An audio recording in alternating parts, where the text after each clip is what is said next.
Realise பண்ணணும், ஒரு supreme court வந்து மானிட்டர்ட் சிபிஐ என்கொயரி நடந்துட்டு இருக்குது. அப்ப அந்த இதுல வந்துட்டு இந்த படத்துல வந்து கரூர்ல நடந்த நிகழ்வுகள் எல்லாம் அதுல படம் பண்ணியிருக்காங்க. பிஜேபி தான் வந்துட்டு சென்சார் போர்டை கண்ட்ரோல் பண்ணுது, not DMK or not state government. எங்க தலைவர் படம் வராட்டி நாங்க இதை எரிச்சிருவோம், அவங்கள கொண்டுப்போம், இவங்கள மோதிப்போம். இது என்ன, இதுதான் ஜனநாயகமா? கிடையாது. இது வந்து ரவுடிசம். ஜெனரல் நாலேஜே இல்லையா அந்த மக்கள் குறித்தும் விஜய் ரசிகர்கள் குறித்தும் இவ்வளவு பேசுறோம் மேம். ஆனா இந்த நாட்டை ஆளக்கூடிய ஆட்சி பொறுப்புல இருக்கக்கூடிய அந்த அரசு அதிகாரிகளே வந்துட்டு ஒரு சினிமாவை வந்து அரசியல் பழிவாங்கும் நிகழ்வா மாத்தக்கூடிய நிகழ்வை பார்க்கும் பொழுது மக்கள் பண்றதெல்லாம் நம்மளுக்கு பெரியதா படுறதையே. நியாயத்துக்கு பார்த்தாலும் விஜய் படம் ரிலீஸே பண்ணக்கூடாது. அங்க வந்து சுப்ரீம் கோர்ட்ல மானிட்டர் சிபிஐ என்கொயரி நடக்குது. அந்த இதுல இப்போ எப்படி இந்த படத்தை ரிலீஸ் பண்ணா, எதுக்காக அவங்க பண்றாங்க? ஏன்னா உனக்கு ஏதோ அந்த கரூர்ல ஏதோ பிரச்சனை இருக்குது, அதை வச்சுதான் அவங்க மிரட்டுறாங்க. நீ ஏன் பயந்துக்கிற? அது ப்ரொடியூசருக்கும் அவங்க என்ன நடக்குதுன்னு நம்மளுக்கு தெரியாது. ப்ரொடியூசர் என்ன ஸ்டேட்மெண்ட் கொடுத்துருக்காரா? இல்ல. அப்ப வந்து இது எல்லாமே யூகத்துல பேசுறோம். அதனால விஜயை பொறுத்தவரை ஜனநாயகன் திமுக கூட்டணியில இருக்கக்கூடிய காங்கிரஸ் கட்சியினரை இந்த பிரச்சனையை பயன்படுத்தி விஜய்க்கு ஆதரவு குரல்லாம் எழுப்புறாங்களே. இதை பார்க்கும் பொழுது காங்கிரசும் தாவேகாவும் கூட்டணி அமைக்கிறாங்களா அப்படின்ற மாதிரி வியூகங்கள்லாம் வகுக்கப்படுது மேம். இப்போ இந்த ஜனநாயகன் படத்துல பாத்தீங்கன்னா கரூர் சம்பவம் குறித்து நிறைய விஷயங்கள் பேசியிருக்கு அப்படின்னு சொல்லியிருந்தீங்க மேம். அது என்ன விஷயம் அப்படின்னு தெரிஞ்சுக்கலாமா?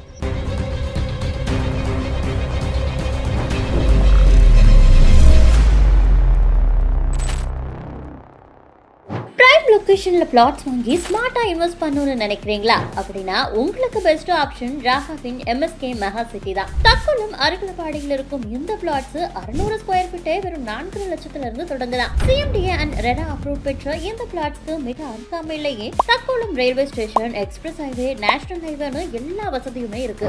அவ்வளவு ஏன், கூடிய விரைவில் பரந்தூர் ஏர்போர்ட்டே வரப்போகுதா? அப்புறம் என்ன யோசனை? இன்னைக்கே முன்பதிவு செய்ய திரையில் தெரியும் எண்ணை தொடர்பு கொள்ளுங்க. தொலைபேசி நேயர்களுக்கு வணக்கம். இன்றைக்கு நம்ம கூட வழக்கறிஞர் கீதா மேம் அவர்கள் தான் இணைச்சிருக்காங்க. வணக்கம் மேம். வணக்கம். உங்க நேயர்கள் எல்லோருக்கும் அண்ட் அட்வான்ஸ் பொங்கல் வாழ்த்துக்கள். உங்களுக்கும் பொங்கல் நல்வாழ்த்துக்கள் மேம். இப்போ ஜனநாயகன் படம், தமிழக வெற்றி கழக தலைவர் விஜய் அவர்களுடைய ஜனநாயகன் திரைப்படம் வெளியாகிறதுல சென்சார் போர்டு எடுக்கக்கூடிய நடவடிக்கைகள் எல்லாமே படத்தின் படக்குழுவிற்கு வந்து ஒரு பின்னடைவை ஏற்படுத்தும் விதத்துல இருக்கு. ரிலீஸ் ஆகிற டேட் தள்ளி போயிருக்கு. இதற்கு பல செலிபிரிட்டிஸும் சரி, அரசியல் தலைவர்கள் கூட விஜய்க்கு ஆதரவு தெரிவிச்சிட்டு இருக்காங்க. இந்த சம்பவங்கள்ல அடுத்தடுத்து நடக்கக்கூடிய விஷயங்களை நீங்களும் பார்த்துட்டு இருப்பீங்க. இது குறித்த உங்களுடைய பார்வை என்ன மேம்? என்னோட பார்வையில வந்துட்டு இது ஒரு பெரிய நாட்டுக்கு ஒரு பெரிய பிரச்சனை இது கிடையாது. இப்ப இந்த பிரச்சனையால நாட்டு மக்களுக்கு வந்துட்டு எதுவுமே நல்லது நடக்க போறது இல்லை. அதனால இது வந்து யார் இதுல வந்துட்டு இன்வால்வ்டு, பாலிட்டிஷியன்ஸ் யார் யார் விஜயோட அலையன்ஸ் போடணும்னு நினைக்கிறாங்களோ அதுல காங்கிரஸ்ல இருக்கும் ஒரு சில நபர்கள், பிளஸ் எந்தெந்த கட்சி கூட்டணி சேரணும்னு எதிர்பார்த்துட்டு இருக்காங்களோ அவங்க தான் அவங்களுக்கு சாதகமா பேசியிருக்காங்க. தவிர்த்துட்டு அப்புறமேல் தீஸ் ஆக்டர்ஸ் நிறைய மூவிஸ் வந்துட்டு சென்சார்ல பிரச்சனை வந்திருக்குது. இது இன்னைக்கு நேற்றுன்னு கிடையாது, பல வருஷங்களாக 50-60 வருஷம். I been a censor board member இன் 1989-90 இருந்து. எவ்ரி டைம் எப்பவுமே வந்துட்டு சென்சார் போர்ட்ல எதனா கான்ட்ரோவர்ஷியலா இருந்ததுன்னா கண்டிப்பா தேர் இஸ் ப்ராப்ளம். ஓகே, இது வந்துட்டு விஜய்க்கு மட்டும் தனியா இப்ப நடக்கல. இது வந்து பூதாகரமா பண்றது வந்து இப்ப இருக்கிற அரசியல்வாதிகள், பிகாஸ் அவன் வந்து ஒரு அரசியல் கட்சி ஆரம்பிச்சிருக்கிறதால. பட் நீங்க வந்து ரியலைஸ் பண்ணணும், ஒரு சுப்ரீம் கோர்ட் வந்து மானிட்டர்ட் சிபிஐ என்கொயரி நடந்துட்டு இருக்குது. அப்ப அந்த இதுல வந்துட்டு இந்த படத்துல வந்து கரூர்ல நடந்த நிகழ்வுகள் எல்லாம் அதுல படம் பண்ணியிருக்காங்க. அதே ஃபர்ஸ்ட் தப்பு. ஃபர்ஸ்ட் வந்து எப்படி சென்சார் போர்டு வந்து they should put their foot on, இன்னும் ஓப்பனாவே சொல்லலாம். இந்த ரீசனுக்காக தான் நாங்க நிறுத்தி வைக்கிறோம்னு சொல்லலாம். ஏன்னா ஓப்பனா ஒரு அதுக்கு ஒரு எக்ஸ்பிளனேஷன் கொடுக்கலாம். பட் எதுக்கு அவங்க செய்யறதுலன்னு எனக்கு புரியல. பட் வந்து ஒரு சிலர் சொல்றாங்க வந்துட்டு அங்க வந்து நிறைய கான்ட்ரோவர்ஷியல் சீன்ஸ் இருக்குது, மத கலவரம் இருக்குது, பிஜேபி அட்டாக் பண்றாங்க, அதுக்கப்புறம் நிறைய தேவையில்லாத சர்ச்சையான நிகழ்வுகள் இருக்கிறதுன்னு சொல்லிட்டு அந்த படத்துல அது வந்து சென்சார் போர்டுல இருக்க மெம்பர்ஸ் தான் அதை பத்தி டிசைட் பண்ண முடியும். நம்ம வெளியே இருந்து ஒண்ணும் சொல்ல முடியாது. ஆனா இது ஒரு பெரிய பிரச்சனையா நாட்டு மக்களுக்குன்னா கண்டிப்பா என்னை பொறுத்தவரையிலும் இது வந்துட்டு இது விஜயோட பர்சனல் இது விஜயோட மூவி அவங்களோட ஹோம் ப்ரொடக்ஷன் ஆகிய இதுக்காக நம்ம எல்லாம் பெருசா வருத்தப்பட்டுக்கிட்டு இப்ப இந்த விஜய் படம் வராட்டி நம்ம வீட்டுல எல்லாம் சாப்பாடு இறங்காதா? கிடையாது.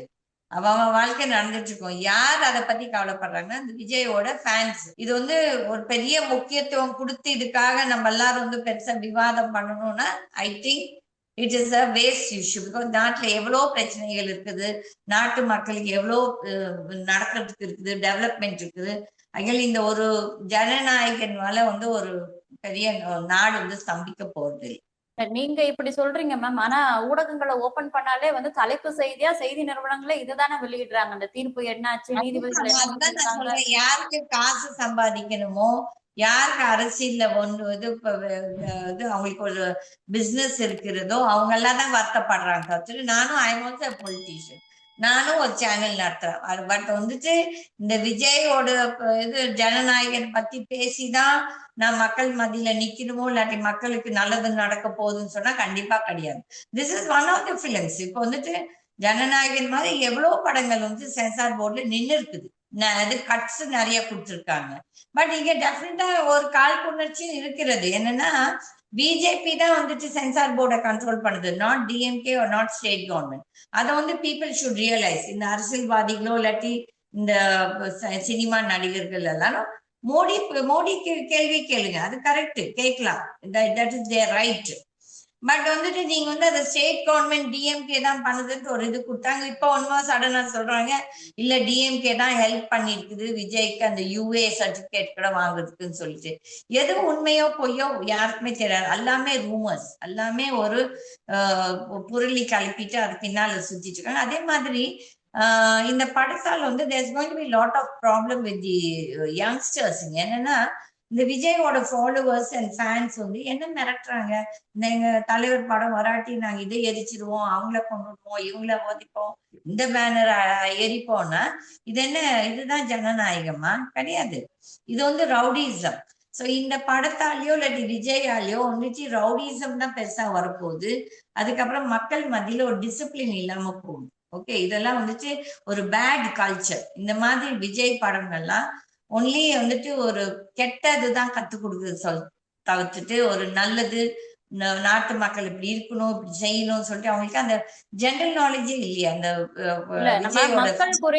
மக்கள் குறித்தும் விஜய் ரசிகர்கள் குறித்தும் இவ்வளவு பேசுறோம் மேம். ஆனா இந்த நாட்டை ஆளக்கூடிய ஆட்சி பொறுப்புல இருக்கக்கூடிய அந்த அரசு அதிகாரிகளே வந்துட்டு ஒரு சினிமாவை வந்து அரசியல் பழிவாங்கும் நிகழ்வா மாத்தக்கூடிய நிகழ்வை பார்க்கும் பொழுது மக்கள் பண்றதெல்லாம் நம்மளுக்கு பெரியதா படுது. இல்லம்மா, இது வந்துட்டு இன்னைக்கு வந்து நீங்க விஜய் பத்தி பேசுறீங்க. முதல்ல எவ்வளவு நிறைய மற்ற படங்களும் நடந்திருக்குது. அந்த காலகட்டத்துல அந்த படங்களை பத்தி சர்ச்சை பேசியிருக்கோம். இது வந்துட்டு இப்போ விஜய் ஆக்சுவலி நியாயத்துக்கு பார்த்தாலும் விஜய் படம் ரிலீஸே பண்ணக்கூடாது. அங்க வந்து சுப்ரீம் கோர்ட்ல மானிட்டர் சிபிஐ என்கொயரி நடக்குது. அந்த இதுல இப்போ எப்படி இந்த படத்தை ரிலீஸ் பண்ணா நிறைய கரூர் நிகழ்வுகள் அதுல போட்டிருக்காங்க. வந்துட்டு சென்சிபிள் பீப்புள் வந்து நான் எங்களுக்கெல்லாம் இந்த சினிமாவெல்லாம் சாப்பாடு இறங்கணுமோ இல்லாட்டி இந்த சினிமா வந்தாதான் எனக்கு பொழப்பு நடத்தணுமோ இல்லாட்டி விஜயால தான் எனக்கு வாழ்க்கை அரசியல் வாழ்க்கை இருக்குன்னு எனக்கு தேவையில்லை. நான் நியாயமா இதான் நடுநிலையா என்ன பேசுறேன்னா இது வந்து ஒரு பெரிய நம்ம மக்களுக்காக இது ஒரு பெரிய சர்ச்சை கிடையாது. Yes, it is a political issue and வந்து லெட் தெம். அதை வந்து நீங்க எல்லாரும் மோடியே கேள்வி கேளுங்க. மோடி கவர்மெண்ட் தானே இதெல்லாம் இது பண்ணுது. அப்ப நீங்க அவங்க எதுக்காக அவங்க பண்றாங்க? ஏன்னா உனக்கு ஏதோ அந்த கரூர்ல ஏதோ பிரச்சனை இருக்குது, அதை வச்சுதான் அவங்க மிரட்டுறாங்க. நீ ஏன் பயந்துக்கிற? நீ தப்பு பண்ணிருக்காட்டி நீ அதை ஓப்பனா பேசு. வை விஜய் வந்து மோடியை பத்தி ஒண்ணு சொல்ற, மோடி அங்கிள்னு சொல்லலாம்ல, ஸ்டாலின் அங்கிள் சொல்ல பேச தெரிஞ்சு நல்லது, ஓகே, தட் இஸ் குட்.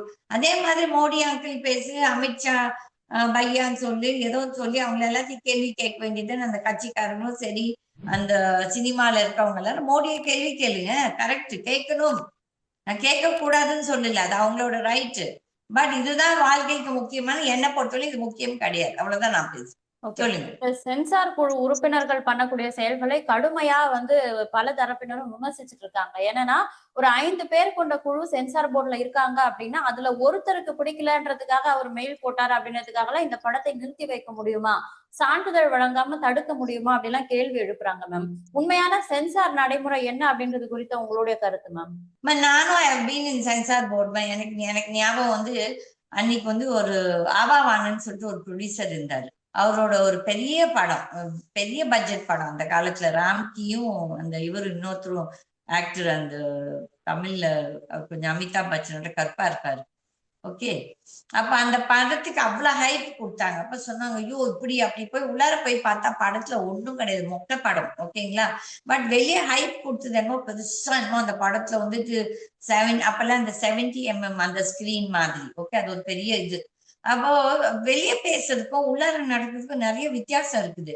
அதே மாதிரி எல்லா சென்சார் போர்டு மெம்பர்ஸும் நல்லவங்கன்னு நான் சொல்ல மாட்டேன். நிறைய பேர் காசுக்காக வந்து சென்சார், நிறைய ப்ரொடியூசர்ஸ் பிரச்சனை பண்றவங்களும் இருக்காங்க. நிறைய பேர் வந்து பாவம் அந்த ஆம்பளைங்க, அந்த சினிமா நடிகைகளை வந்துட்டு இந்த ப்ரொடியூசர் இது செய்ய சொல்லுவாங்க. இதெல்லாம் கேவலம், இதெல்லாம் யாரும் பேசுறதில்ல. பட் இதெல்லாம் நடக்குது, நடைமுறையில நடக்குது. அப்ப வந்து சென்சார் போர்டுல இருக்கவங்க எல்லாரும் யோகியமானவங்க கிடையாது. நிறைய பேர் காசுக்காகவே அந்த அந்த போஸ்டை வாங்கிட்டு போய் அந்த ப்ரொடியூசர்ஸ் தொந்தரவு பண்றவங்களும் இருக்காங்க. ஓகே. இங்க வந்துட்டு ஜனநாயகனை பொறுத்தவரை there is a political angle to it. Okay. And இந்த படத்துல வந்து கரூரோட சம்பவத்தை பிக்சர் போட்டு பண்ணியிருக்கிறான். அப்படி இருக்கச்ச என்ன ரீசனுக்காக அங்க இந்த சென்சார் போர்டுல ஜெனுவைனா பிரச்சனை பண்றாங்களா, இல்லாட்டி மேலிட்டு இருந்து நிர்பந்தம் பண்றதால பண்றாங்கன்னா தெரியாது. ஓகே.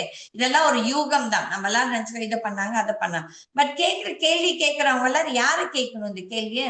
சென்ட்ரல் கவர்மெண்ட் கேட்கணும். பாயிண்ட் 1. பாயிண்ட் 2, அந்த படத்துல சர்ச்சையான ஒரு சீன் அங்க இருக்கும் போது அது எப்படி அவங்க வந்து அதை விடலாம், அதுல ரிலீஸ் அந்த படத்துல வர்றதுக்கே விடக்கூடாது. ஏன்னா அந்த சர்ச்சையால 41 உயிர் போயிருக்குது.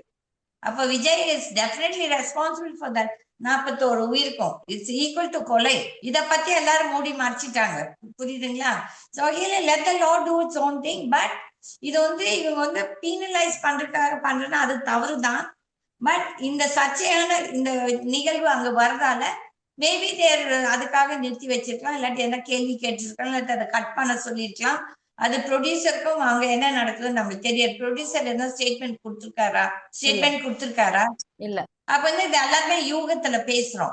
அதனால விஜயை பொறுத்தவரை ஜனநாயகன் பிரச்சனை இருக்கிறது. அந்த பிரச்சனை இருக்கும் போது இவங்க வந்துட்டு அதை வந்து பெருசா மக்கள் மத்தியில என்னமோ அவங்களுக்கும் பராசக்திக்கும் பிரச்சனை இருக்கு. Parasakthi okay, it's another producer, அதுவும் பொலிட்டிக்கல் பேக்ரவுண்ட் தான். பட் வந்து அவங்க பிஜேபி அவங்களுக்கு சப்போர்ட் பண்ணா, அப்ப பிஜேபிக்கும் டிஎம்கேக்கும் அண்டர் கிரவுண்ட் எதனா ஒரு இது இருக்குதா, ரிலேஷன்ஷிப் இருக்குதா? அதனால ஓப்பனா பேசலாம். Let us talk about it. சொல்லுங்க. இப்போ இந்த பிரச்சனையை வச்சு பாத்தீங்கன்னா மேம், தமிழகத்துல அரசியல் கட்சிகள் பலவும் வெளிப்படையா விஜய்க்கு அரசியல் ஆதரவு அளிக்க முடியல அப்படின்னாலும் திமுக கூட்டணியில இருக்கக்கூடிய காங்கிரஸ் கட்சியினரை இந்த பிரச்சனையை பயன்படுத்தி விஜய்க்கு ஆதரவு குரல்லாம் எழுப்புறாங்களே. இதை பார்க்கும் பொழுது காங்கிரசும் தாவேக்காவும் கூட்டணி அமைக்கிறாங்களா அப்படின்ற மாதிரி வியூகங்கள்லாம் வகுக்கப்படுது மேம். இல்ல யூகமே கிடையாது பவித்ரா. இன்ஃபேக்ட் காங்கிரஸ்ல இருக்க ஒரு சில மெம்பர்ஸ் வந்து நிறைய பேருக்கு வந்து டிஎம்கேயோட அலையன்ஸே பிடிக்காது. பட் காலத்தின் கட்டாயத்தால எல்லாரும் அங்க வந்து உட்கார்ந்துட்டு இருக்காங்க. டிஎம்கே பொறுத்த வரைக்கும் பாத்தீங்கன்னா திமுக எப்பொழுதும் கை நம்மளை விட்டு போகாது அப்படின்ற மாதிரி சூசகமாலாம் வந்து கூட்டணி உறுதியா இருக்குன்ற மாதிரி காமிச்சுக்கிறாங்களே. இருக்கலாம் பாருங்க, அதான் நான் சொல்றேன் பாருங்க. இப்ப மேலெடுத்த லீடர்ஸ் வந்து சொல்லி இவங்க செய்யறாங்களா, இல்லாட்டி இந்த லோக்கல் லீடர்ஸ் வந்து இந்த பிரச்சனை கலக்கணும் அப்பதான் மேலெடுத்த லீடர்ஸ் யோசிப்பாங்களான்னு இது நிறைய சூழ்ச்சிகள் இருக்கிறது. ஆகையால காங்கிரஸ் அவங்களுக்கு சப்போர்ட் பண்ணதால அந்த படம் பெரிய கண்டிப்பா ரிலீஸ் பண்ணா அதை நான் ஒத்துக்க மாட்டேன். ஓகே. காங்கிரஸ் இன்னைக்கு அந்த கீழே இருக்க ஒரு சில காங்கிரஸ் மெம்பர்ஸ் வந்து அவங்களுக்கு வந்து திமுக பிடிக்காது. ஆகையால இப்ப விஜயோட போய் கூட்டு சேர்த்தா நம்மளுக்கு இன்னும் கொஞ்சம் சீட்ஸ் எக்ஸ்ட்ரா கிடைக்கும்னு சொல்லிட்டான். எல்லாமே ஒரு என்ன சொல்றது, ஒரு பிசினஸ். இது யாருமே வந்துட்டு நியாயமா அவங்க மனசார எதுவுமே செய்யல. எல்லாமே இதை நம்ம மிரட்டினா இது என்ன நம்மளுக்கு கிடைக்கும், இப்படிதான் அவங்களோட எண்ணம். சோ அகைன் இதுக்காக வந்து காங்கிரஸ் சப்போர்ட் பண்ணதால இந்த ஜனநாயகம் படம் கண்டிப்பா ரிலீஸ் பண்ணி வரணும் உடனேனா கிடையாது. இன்னைக்கு எப்படியோ ரிலீஸ் ஆகல இல்ல, இன்னைக்கு ரிலீஸ் ஆகல இல்ல. இல்ல. அதே ஒரு இதே ஒரு செருப்படி தானே விஜய்க்கு. என்னை பொறுத்த வரையிலும் நான் வந்து கடவுள்கிட்ட என்ன வேண்டிக்கிறேன்னு, இந்த மாதிரி படங்களை எல்லாம் ஒழிச்சு கட்டணும். இதெல்லாம் நாட்டுக்கு ஒரு கேடு, வீட்டுக்கு ஒரு கேடு. எவ்வளவு இளைய சமுதாயம் வந்து இந்த படங்களை பார்த்து கெட்டு போறதவங்க இருக்காங்க. சோ அதனால என்னை பொறுத்த வரையிலும் ஆஸ் அன் ஆக்டிவிஸ்ட் நான் என்ன சொல்வேன், இந்த மாதிரி படம் எல்லாம் ஃபர்ஸ்ட் பேன் பண்ணணும். அதே மாதிரி இந்த ஆக்டர்ஸ் வந்து தான் அரசியலுக்கு வந்துட்டா உடனே தான் வந்து கடவுள், தான் ஏதோ தான் உடனே சிஎம் ஆயிட்ட மாதிரி அந்த எண்ணம் எல்லாம் சரி வராது. புரியுதுங்களா? இது வந்து எந்த நாள் நடக்கலாம். அரசியல் வந்து கடைசி நேரம் மட்டும் என்ன மாற்றங்களும் வரலாம். இப்போ வந்து டிஎம்கேவும் அவங்களோட அலையன்ஸ் பெருசா ஸ்ட்ராங்கா இருக்க போகுதுன்னு அவங்களும் வந்து பெருமை புடிச்சுக்க வேணாம். அதே மாதிரி இங்க இருந்து இப்போ அதிமுகலயும் இந்த அலையன்ஸ் நிக்குமா யாருக்குமே தெரியாது. இதெல்லாம் யூகங்கள் தான். எல்லாமே ஜேர்னலிஸ்டும் இந்த அனலிஸ்டும் அவங்களுக்கு தெரிஞ்ச ஒரு இது ஏதோ கதையை வச்சுட்டு இருக்காங்க. இது வந்து டிஆர்பிக்காக ஓடிட்டு இருக்கு. பட் என்ன உண்மையான நிலைமைன்னு சொல்லிட்டு கண்டிப்பா பிஜேபி இது விஜய் வந்துட்டு மாற்றிட்டு தான் இருக்கிறாங்க அவங்க அலையன்ஸ்க்கு வர சொல்லி. பட் இந்த விஜய் வந்து என்ன டிசிஷன் எடுப்பான் 12th அன்னைக்கு என்ன நடக்க போகுதுன்னு சொல்லிட்டு we have to wait and watch. இந்த ஜனநாயகன் படத்துல பாத்தீங்கன்னா கரூர் சம்பவம் குறித்து நிறைய விஷயங்கள் பேசியிருக்கு அப்படின்னு சொல்லியிருந்தீங்க மேம். அது என்ன விஷயம் அப்படின்னு தெரிஞ்சுக்கலாமா? அன்னைக்கு அந்த லாஸ்ட் சீன் வந்துட்டு அந்த கரூர்ல நடந்தது வந்து ட்ரோன்ஸ் வச்சு எடுத்திருக்காங்க. அது வந்துட்டு அந்த ட்ரெய்லர்லயும் வருது. அவங்களோட அந்த பாட்டு ரிலீஸ் பண்ணதுலயும் இல்லாட்டி அந்த ட்ரெய்லர்லயும் அதெல்லாம் காட்டுறாங்க.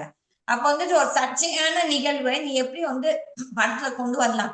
என்னை பொறுத்தவரையும் அது தப்பு தான். இந்த கோர்ட்ஸ் எப்படி யோசிக்கிறாங்களோ இல்லாட்டி அரசியல்வாதிகள் எப்படி யோசிச்சா நான் அதை பத்தி கவலைப்படல. என்னை பொறுத்தவரையும் ஆஸ் அன் ஆக்டிவிஸ்ட் நீ வந்துட்டு நீ ஒரு சர்ச்சையான நிகழ்வு, சர்ச்சையான ஒரு பிரச்சனையை வந்துட்டு நீ அதை வச்சு சம்பாதிக்கணும்னு நீ நினைச்சினா அது வந்து நிறுத்தணும். இந்த மாதிரி you should not encourage. Authorities should take right action. அதுக்குன்னு சொல்லிட்டு அரசியல் ரீதியா மோடி சொன்னாரு, அமித்ஷா சொன்னாரு சொல்றதும் தப்பு. இவங்களும் தப்பு பண்ணிட்டு ஏதோ பெரிய யோகேசிகாமணிங்க மாதிரி இந்த விஜய் டீம் பேசுறதும் தப்பு.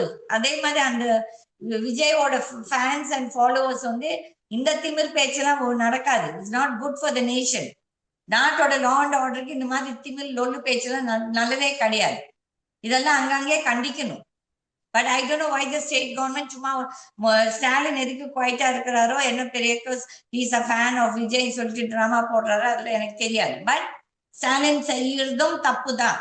பிரைம் லொகேஷன்ல பிளாட்ஸ் வாங்கி ஸ்மார்ட்டா இன்வெஸ்ட் பண்ணணும்னு நினைக்கிறீங்களா? அப்படின்னா உங்களுக்கு பெஸ்ட் ஆப்ஷன் ராஃபாவின் MSK மெகா சிட்டி தான். தக்கோலம் அருகலப்பாடியில் இருக்கும் இந்த பிளாட்ஸ் 600 ஸ்கொயர் ஃபீட்டே வெறும் 4 லட்சத்துல இருந்து தொடங்கலாம். CMDA அண்ட் ரெடா அப்ரூவ் பெற்ற இந்த பிளாட்ஸ்க்கு மிக அருகாமையிலேயே Thakkolam railway station, express highway, national ஹைவேன்னு எல்லா வசதியுமே இருக்கு.